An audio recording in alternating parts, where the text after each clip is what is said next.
आपका साथी त्रिशला के साथ। कैसे हैं आप लोग? कैसे हैं घर में सब? जरूर बताइएगा। सावन का प्रथम सोमवार भोलेनाथ को अति प्रिय है सोमवार। सोमवार के दिन अगर हम भोलेनाथ का नाना प्रकार की चीजों से अभिषेक करते हैं तो हमें बहुत आशीर्वाद और पुण्य की प्राप्ति होती है। ऐसा कहते हैं कि भोलेनाथ पर अगर दूध से अभिषेक किया जाए सोमवार के दिन, वो भी पीला वस्त्र धारण करके, तो आपका चंद्रमा और गुरु दोनों बलवान हो जाते हैं। आपके घर में हमेशा सुख समृद्धि बनी रहती है।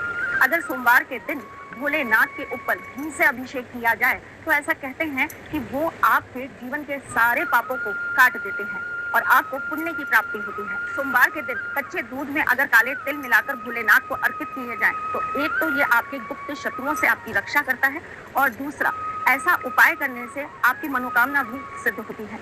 अगर सोमवार के दिन आप भोलेनाथ के ऊपर शहद से अभिषेक करते हैं तो ये आपके विवाह में आ रहे अवरोधों को दूर करते हैं, विवाह संबंधों को बहुत ही ज्यादा मजबूत कर देते हैं। सोमवार के दिन अगर पति पत्नी दोनों मिलकर ये कार्य करते हैं तो भोलेनाथ के आशीर्वाद से उनकी जोड़ी भी गौरी शंकर जैसी ही रहती है। सब देवी देवताओं में सबसे ज्यादा अगर किसी के जीवन साथी की तारीफ करी जाती है तो वो भोलेनाथ है। भोलेनाथ जैसा वर अगर किसी को मिल जाए तो कहते हैं कि उस स्त्री का जीवन बहुत ही ज्यादा सुखमय हो जाता है।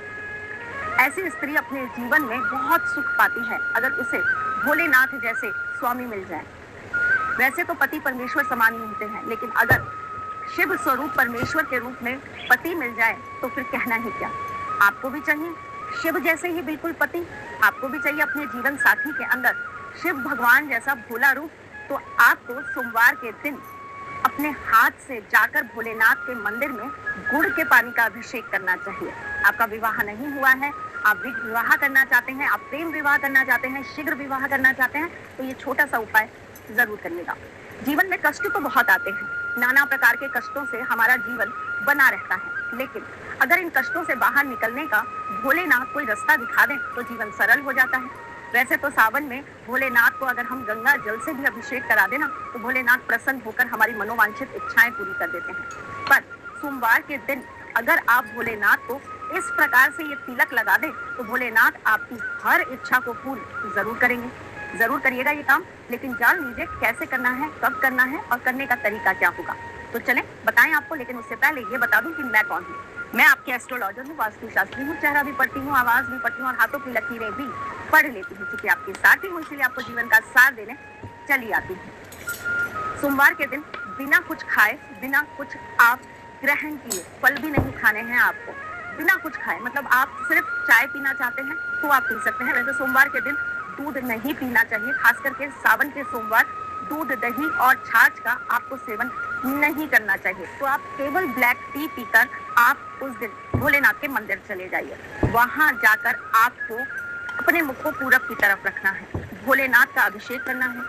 सर्वप्रथम आप गंगा जल से करिएगा, उसके बाद कच्चे दूध से करिएगा, उसके बाद पुनः शुद्ध जल से करिएगा, उसके बाद आप भोलेनाथ का श्रृंगार करिएगा। श्रृंगार करने के लिए आपके पास थोड़े से पुष्प होने चाहिए और एक विशेष रूप से बना तिलक होना चाहिए। इस तिलक में क्या होगा, आप चंदन का पाउडर लेंगे, पीले चंदन का पाउडर लेंगे और इसके अंदर आप थोड़ा सा कपूर चूर कर एकदम आप अपने हाथ से ऐसे उसे चूर देंगे और उसके अंदर मिला देंगे। जब आप ये तिलक तैयार कर लेंगे तो इसके अंदर आप थोड़ा सा गंगा जल डालेंगे, एक बूंद आप इत्र डालेंगे और इसे आप बिल्कुल पतला कर इसका त्रिपुंड भोलेनाथ के मस्तिष्क पर लगाएंगे। उसके बाद आप भोलेनाथ को पुष्प चढ़ाएंगे, बेलपत्र चढ़ाएंगे, भांग धतूरा जो भी आप चढ़ाना चाहते हैं वो आप चढ़ा देंगे। तत्पश्चात वहीं पे खड़े होकर आप भोलेनाथ की आरती करेंगे कपूर से। कर्पूर गौरम करुणा अवतारम, इस मंत्र के साथ आप भोलेनाथ की आरती कर देंगे और अपनी मनोकामना भोलेनाथ के समक्ष रख देंगे। माँ गौरा के सामने आप एक लाल पुष्प चढ़ा देंगे और आने से पहले उनके द्वार पर जो नंदी महाराज खड़े होंगे ना, उनके कान में आप अपनी मनोवांछित इच्छा। छोटा सा सरल सा उपाय है, सोमवार को अगर आप ये करते हैं तो ऐसा करने से आपके हर कार्य भोलेनाथ के आशीर्वाद से बनने लग जाएंगे। अब कार्य कुछ भी है, घर में कोई दिक्कत है, बाहर कोई दिक्कत है, आर्थिक दिक्कत है, शारीरिक दिक्कत है, प्यार नहीं मिल रहा है, पति नहीं मान रहा है, सास ससुर से झगड़ा होता है या माँ बाप रूठ जाते हैं, भाई बहन साथ नहीं देते हैं या जॉब में आपको रोज दिक्कतें आ रही हैं, दिक्कतें कोई भी होंगी, आप बस बोलेंगे और आपका कार्य सिद्ध होगा। भोलेनाथ से अपनी मनवांछित इच्छा बोलकर आइए और फिर देखिए कैसे चमत्कार होता है। होगा तो आप हमें जरूर बताएंगे। मैं फिर आऊंगी कुछ नया, कुछ अलग, कुछ अद्भुत लेकर। तब तक के लिए मुस्कुराते रहिएगा, रिश्तों में मजबूती बना के रखिएगा, अपने साथी के साथ जुड़े रहिएगा, प्यार देते रहिएगा, प्यार लेते रहिएगा, ख्याल रखिएगा अपना और उनका जिनसे आप प्यार करते हैं।